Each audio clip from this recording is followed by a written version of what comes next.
Nehemías capítulo número 1, versículo 1 al 9. Si usted lo encontró, dígame. Amén.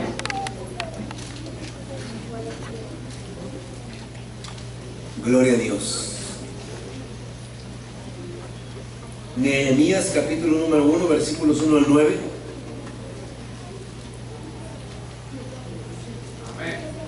Amén.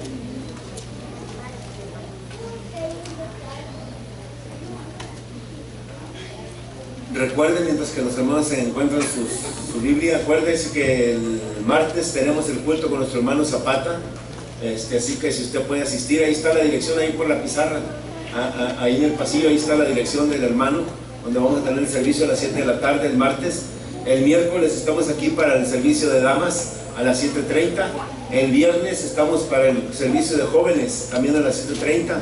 Y el domingo, pues como estamos a las 9:45 en la escuela dominical y a las 6 de la tarde, el culto evangelístico. Así que no se quede en su casa, véngase a gozar. Tenemos servicios entre semana y nos vamos a gozar también con nuestros hermanos Zapata el día martes. Así que si ya lo encontraron, digan amén. Amén. Nehemías capítulo número 1, versículo 1 al 9, dice la palabra de Dios en el nombre del Padre, del Hijo y del Espíritu Santo.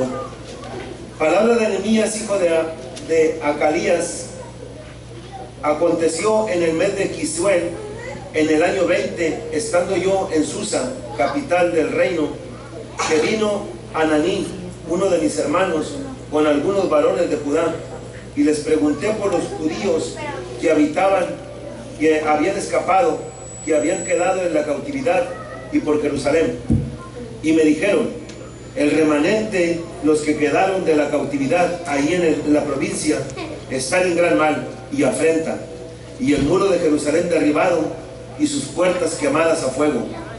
Cuando oí estas palabras, me senté y lloré, e hice duelo por algunos días, y ayuné y oré delante del Dios de los cielos, y dije: te ruego, oh Jehová, Dios de los cielos, fuerte, grande y temible, que guardas el pacto y la misericordia a los que aman y guardan sus mandamientos. Esté ahora atento tu oído y abiertos tus ojos para oír la oración de tu siervo, que hago ahora delante de ti día y noche, por los hijos de Israel, tus siervos, y confieso los pecados de los hijos de Israel, que hemos cometido contra ti. Sí, yo y la casa de mi padre hemos pecado. En extremo nos hemos corrompido contra ti, y no hemos guardado los mandamientos, estatutos y preceptos que diste a Moisés tu siervo. Acuérdate ahora de la palabra que diste a Moisés tu siervo, diciendo: si vosotros pecareis, yo os dispersaré por los pueblos. Pero si os volviereis a mí y guardareis mis mandamientos y los pusieseis por obra, aunque vuestra dispensión fuese hasta el extremo de los cielos, de ahí os recogeré y os traeré al lugar que escogí para hacer habitar ahí mi nombre. Gloria a Dios. Vamos a orar. Padre, te alabamos, Señor mío, te honramos, te glorificamos, te damos gracias por tu amor y tu misericordia. Gracias, Señor, porque eres grande y misericordioso y bueno, y tu misericordia es para siempre. Gracias, Señor, por esta congregación que está aquí reunida, Señor. Gracias por los padres que tú, Dios, nos has capacitado, Dios, para seguir adelante, Señor, nuestro camino, nuestra familia. Ahora, Señor, habla por medio de tu palabra. Háblanos, Dios, en nuestro corazón, y que pongamos por obra tu palabra. Muchas gracias, en el nombre santo de Cristo Jesús te adoramos. Amén. Pueden ocupar sus lugares, hermanos, en esta hora. Y quisiera hablar acerca de qué pasa cuando los hombres oran. Este es un culto que dedicamos a los varones, a los padres de hogar, aunque para los hijos, nosotros como hijos debemos de honrar a nuestros padres todos los días. Pero hoy quisimos dedicar este servicio especialmente a nosotros como varones, como padres de hogar. Y sabe que la oración en el hogar es algo bien importante. Mi niña me decía ahorita, vio muchos regalos ahí, me decía: te voy a dar un regalo cuando te portes bien. Fíjese lo que me dijo, porque tal vez a ella le decimos esas palabras: si te portas bien te vamos a dar un premio. A lo mejor mi esposa a veces me dice así, y ahorita ella me dijo eso. Y sabe que si nosotros lo llevamos esto, hermanos, a ¿qué es lo que nuestros hijos aprenden al ramo de la oración? Nosotros nos vamos a dar cuenta que los hijos nos están observando absolutamente en todos nuestros movimientos, todo lo que nosotros hacemos, todo lo que nosotros les impartimos a ellos, es lo que ellos ven con nuestro ejemplo. Si el hombre, el varón del hogar, ora y busca a Dios todos los días, nuestros hijos van a aprender a hacer eso. Nuestros hijos van a anhelar. Y más que nada, hermanos, porque Dios siempre ha querido tratar con el jefe de familia cuando se trata de una familia en común. Cuando Dios trata con el varón, cuando Dios empieza con el varón, Dios termina una obra excelente en los hogares. Y si la mujer empieza siempre, cuando Dios tiene un trato con la mujer y la mujer es la que estira en la obra de Dios, siempre Dios está pendiente de que el varón acepte también y busque también, porque Dios siempre tiene una especial relación en cuanto a la oración con el varón. Y si nosotros como varones aprendemos y dependemos de la oración, nuestro hogar se va a ver bendecido. Nuestro hogar, porque primero, ¿qué pasa cuando los varones oran? Se ablanda el corazón del hombre. Amén. Dentro de un hogar donde hay una mujer virtuosa, dentro de un hogar donde hay una mujer que busca a Dios, dentro de un hogar donde hay una mujer que se guía por la palabra de Dios y que es virtuosa en su carácter, ¿sabe qué pasa? Si el varón es un varón el cual por medio de la oración se le ablanda su corazón, ese hogar es un hogar, yo lo puedo decir con toda libertad, perfecto, que puede impartir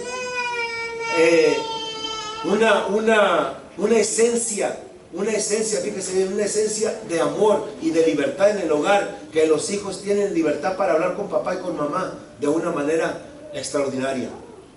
Que no tenemos que andarles dando clases de psicología ni clases de ninguna índole si nosotros dependemos de Dios. Si el matrimonio depende de Dios, pero sobre todo el varón, estamos hablando con el varón, si el varón se somete a Dios por medio de la oración, créame que muchas situaciones vamos a ahorrarnos en los problemas que suceden en los hogares normales.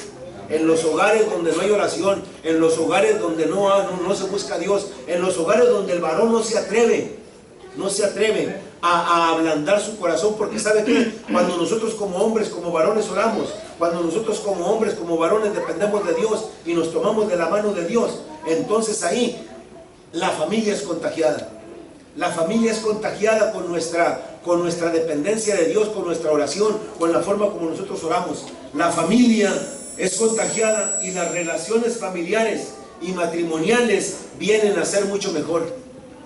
Las relaciones que nosotros tenemos con nuestra familia ya no es una forma en la cual los hijos nos tienen miedo o terror, sino que nos tienen respeto. Respeto porque nos ven que nosotros buscamos a Dios. Y saben que lo que Dios busca de nosotros en cuanto al temor, en cuanto a lo que Él nos exige, que tengamos temor acerca de Él, que nos humillemos delante de Él, nos habla acerca del respeto y de la reverencia que nosotros le debemos de tener a Dios. Que no se pierda ese respeto y esa reverencia en los hogares, pero en los hogares se va a conservar todas estas cosas solamente cuando el varón se atreva a tener un momento de oración con Dios, a tener momentos de oración con Dios, a tener momentos de comunión con Dios. Cuando nosotros nos atrevamos, cuando nosotros organicemos, cuando nosotros hagamos, cuando a nosotros se nos mire en nuestra familia que queremos y que deseamos depender de Dios. Cuando nosotros empecemos a depender 100% de Dios, muchas de las cosas, nuestro corazón se va a ablandar. Se forma el carácter cuando el varón ora a Dios. Cuando el varón es un hombre dado a la oración, se forma nuestro carácter. El hombre se capacita para rechazar ofrecimientos, para fallarle a Dios. Porque sabe que el primer objetivo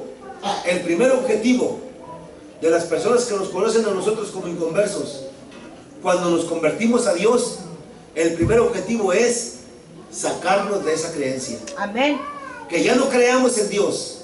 El hombre que nos conoce allá afuera cuando no conocíamos a Cristo, y luego nosotros de repente nos convertimos a Cristo, el primer objetivo de ellos es sacarnos del camino de Dios. Ese es el primer objetivo de ellos, porque se pierden muchas cosas en cuanto a la comunión con el mundo cuando el cristiano se convierte a Cristo.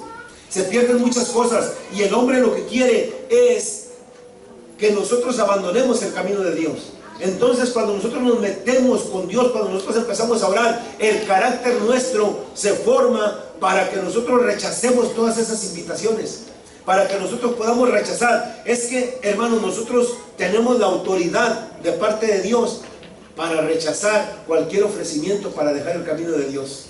¿Y sabe qué pasa cuando nosotros rechazamos? Cuando nosotros somos diferentes en realidad, esas personas se alejan de nosotros. Nosotros no nos tenemos que alejar de ellos. Ellos se alejan de nosotros, porque nosotros no podemos tener comunión con ellos y ellos se dan cuenta de eso. Pero eso va a pasar solamente si nosotros oramos. Tenemos la capacidad para contrarrestar con palabra de Dios los que se oponen al Evangelio. Tenemos la capacidad para contrarrestar con palabra de Dios los que se oponen al Evangelio. Hay muchas personas que hablan en contra del Evangelio, que hablan en contra de lo que nosotros creemos. Pero cuando nosotros oramos, hermanos, la palabra dice que debe de haber en nosotros, dice el apóstol Pedro, para que todos tengan que decir y que contestar a aquellos que se oponen al Evangelio de Cristo. Dice la Biblia que la palabra de la cruz es locura a los que se pierden, mas a los que se salvan, esto es a nosotros, es poder de Dios. Amén. Y si la palabra de la cruz es poder de Dios para nosotros que hemos sido salvos, si la palabra de la cruz es poder de Dios para nosotros que hemos conocido a Cristo, y para aquellos que no le conocen es locura, ellos mismos nos van a querer tomar en sus manos para que nosotros olvidemos la palabra. Pero nosotros vamos a poder hablar acerca de la palabra solamente cuando estemos metidos con Dios, cuando oremos a Dios, cuando busquemos a Dios. La Biblia dice que el mismo Espíritu nos va a dar palabra para que nosotros contestemos a aquellos que se oponen. Pero esa palabra solamente nos la va a dar cuando nosotros busquemos a Dios en oración. Aun cuando se habla de nosotros, aun cuando se dice de nosotros, varones, porque nosotros nos hemos separado del mundo por causa de Jesucristo. Y sabe que los hombres del primer siglo, cuando empezaron a predicar a Jesús, tuvieron tantas ocupaciones dentro de lo que ellos hacían, que tuvieron que dedicarse al Evangelio, tuvieron que dedicarse a predicar, tuvieron que irse a grandes viajes misioneros, y en algunos estaban trabajando con su familia, y en otros trabajaban sin su familia. Pero ¿sabe qué? El Señor Jesucristo dijo algo muy importante para nuestra vida. Dijo el Señor Jesucristo que los peores enemigos del Hijo de Dios eran su propia familia. Amén. Dentro de todo esto, hermanos, es porque cuando nosotros nos convertimos a Cristo, si nosotros no buscamos a Dios, si nosotros no oramos a Dios, si nosotros no nos metemos con Dios, van a venir palabras que nos pueden llegar a desanimar, que nos pueden llegar a sacar del camino, que nos pueden llegar a tentar a salir del camino. ¿Sabe por qué? Porque las críticas a veces vienen de nuestra propia familia. A veces porque no nos reunimos donde ellos se reúnen, a veces porque no llegamos a donde ellos llegan, a veces porque no actuamos como ellos actúan, a veces porque no hacemos lo que ellos hacen. Y no podemos hacerlo porque estamos trabajando en la obra de Dios. No podemos hacerlo porque nos hemos convertido a Cristo. No podemos hacerlo porque estamos metidos con Dios en oración. Y el discernimiento no es, dijo un hermano muy sabio, dijo, el tener discernimiento no es el saber lo bueno y lo malo, sino el tener discernimiento es el saber la diferencia entre lo bueno y lo casi bueno. Ese es discernimiento, porque hay muchas cosas que son casi buenas y nosotros decimos, bueno, pues no es tan malo, y no es tan malo, y no es tan malo. Pero si tenemos discernimiento nos damos cuenta, de acuerdo a la palabra y de acuerdo a la oración, que nosotros en muchos lugares no debemos de estar. Y eso se nos toma en cuenta a nosotros como que somos extremistas, o que somos nada más puro servicio, o que somos puro Dios, o que somos puro culto. Pero ¿sabe qué? No es eso. Es que estamos en una posición en la cual tenemos una relación con Dios. Tenemos una relación con Dios y tenemos discernimiento entre lo bueno y lo que es casi bueno, pero sigue siendo malo. Amén. Entonces, dentro de este carácter, hermanos, cuando se forma nuestro carácter en esta situación, cuando se forma nuestro carácter, es que nosotros podemos rechazar todas estas cosas. Nehemías estaba en la posición en que él decía, bueno, Israel ha pecado, Jerusalén está en oprobio, pero él discernía todo esto y él lo llevaba ante Dios y sabía que el Dios al que él servía era un Dios misericordioso y bueno. Porque Dios siempre tiene perdón para su pueblo. Dios siempre tiene perdón para su creación. Nada más que nosotros necesitamos hacer esa oración. Que le pida perdón a Dios y que se duela por su pecado. Tenemos que tener esa oración en nuestra vida. Esa oración tiene que salir de nuestros labios. Tiene que salir una oración en la cual nosotros le digamos a Dios, me duelo por mi pecado y te quiero pedir perdón por ello. Y cuando salga esa oración de nuestros labios, Dios nos va a perdonar. Cuando salga la oración de nuestros labios, que le diga al Señor, Señor, yo quiero hacer un plan de oración contigo, quiero que me ayudes. Ahí va a estar Dios para ayudarme. Cuando nosotros nos decidamos a tener un plan, a tener un culto, a tener un tiempo de oración con Dios, ahí va a estar Dios para respaldarnos. ¿Y sabe qué? Nosotros lo vamos a ver cuando empecemos a ver las respuestas de Dios a nuestras oraciones, ya sea para nuestra familia o para las demás familias o para los demás hermanos. Nosotros vamos a empezar a ver los frutos y vamos a entender que solamente cuando nosotros oramos podemos erradicar el pecado de nuestras vidas. Solamente así. Porque saben que cuando nosotros nos convertimos, cuando nosotros nos convertimos y empezamos a servir a Dios, tenemos muchas preguntas. Tenemos muchas preguntas en nuestra mente, en nuestra vida. Y empezamos a leer la palabra y empezamos a conocer a Dios y nos empezamos a meter con Dios. ¿Y sabe qué? Nuestra vida se va moldeando de tal forma que nosotros erradicamos el pecado. Y dicen las personas, entonces ya eres perfecto. No, el pecado se erradica cuando nosotros ya no tenemos un estilo de vida pecaminoso. Cuando nosotros ya no nos deleitamos en pecar. El hombre se deleita en el pecado. El hombre se puede pasar muchas horas hablando acerca de su pecado. El hombre habla de borracheras, el hombre habla de adulterio, el hombre habla de fornicación, el hombre habla de la inteligencia que tiene para tomar, de la forma como mezcla bebidas alcohólicas, y se la puede pasar hablando horas y horas hablando de esas clases de pecado. Y cuando usted empieza a hablar de Jesucristo, no le aguanta ni 2 minutos. No le aguanta ni 2 minutos. No puede hablar usted tanto de Jesucristo porque si hay 10 o 15 personas ahí, de repente ya no más queda 1 o 2 y están con ganas de que usted se calle. ¿Saben por qué? Porque el estilo de vida de ellos es el pecado. El estilo de vida de esas personas es el pecado. Y si nosotros nos convertimos y seguimos con el estilo de vida en nosotros, también nos deleitamos en las pláticas de ellos. También nos deleitamos. Pero cuando nosotros oramos, hermano, cuando nosotros nos metemos con Dios, ya no es un estilo de vida el pecado en nosotros.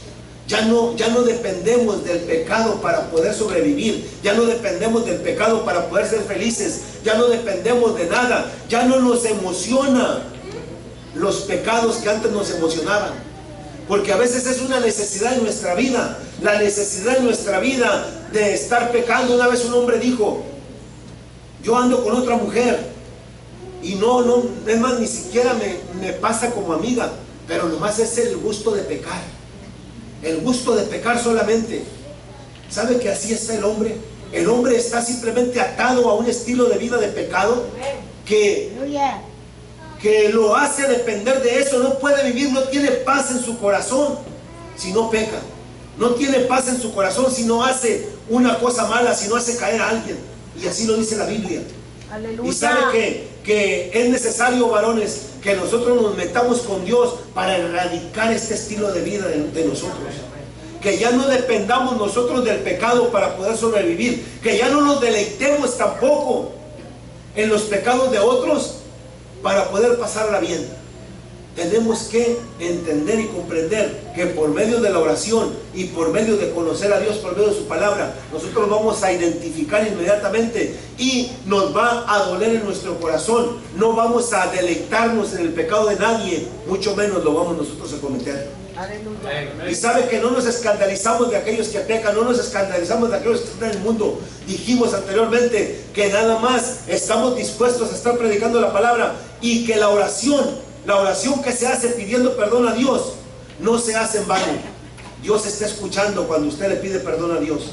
No está nada perdido si usted es un pecador. No está nada perdido si somos pecadores. Está todo ganado porque Jesucristo murió por nosotros. Jesucristo murió en la cruz del Calvario por los pecadores. Y si usted no ha conocido a Jesucristo, todavía Jesús está esperando que usted haga esa oración. Aleluya. Está esperando que usted haga esa oración. Oración de fe, oración que le diga: perdóname, Señor, porque yo soy un pecador.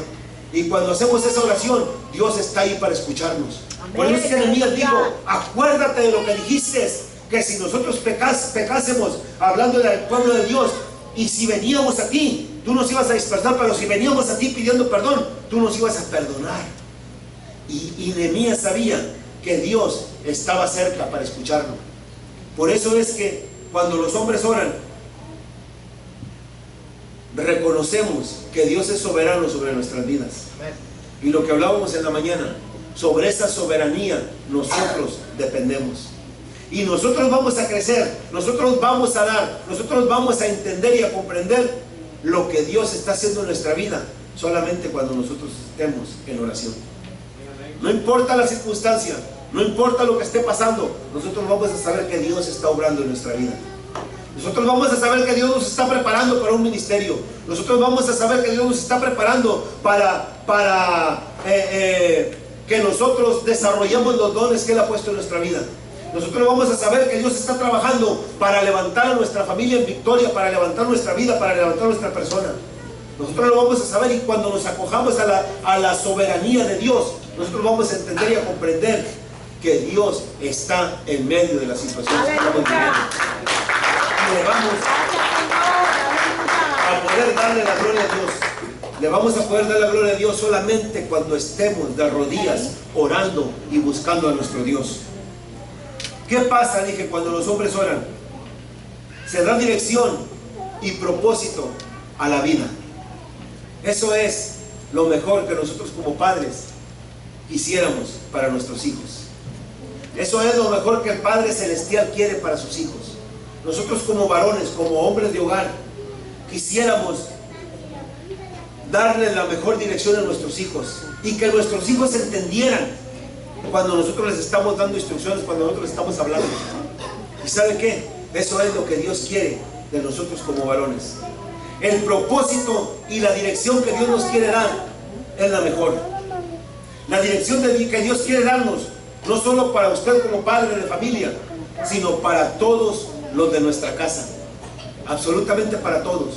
Cuando el varón es la cabeza del hogar, cuando el varón es el que organiza, el que de acuerdo con su esposa lleva la dirección de su familia, el que de acuerdo con Dios lleva la dirección de su familia, ¿sabe qué? Es el que va a dar la dirección al hogar, a la familia. Y nosotros les decimos anteriormente, como varones no nos podemos excusar en la mujer. La mujer es una parte importante, definitivamente.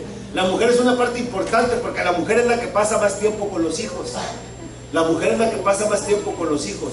La mujer es la que les pasa las instrucciones. Pero ¿sabe qué? No podemos excusar nuestra irresponsabilidad en la mujer.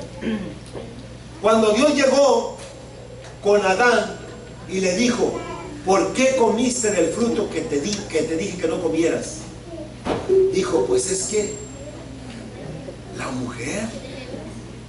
mujer que me diste, yo sabía que no era la mujer. Era la desobediencia que había en el hombre, el descuido que había en el hombre.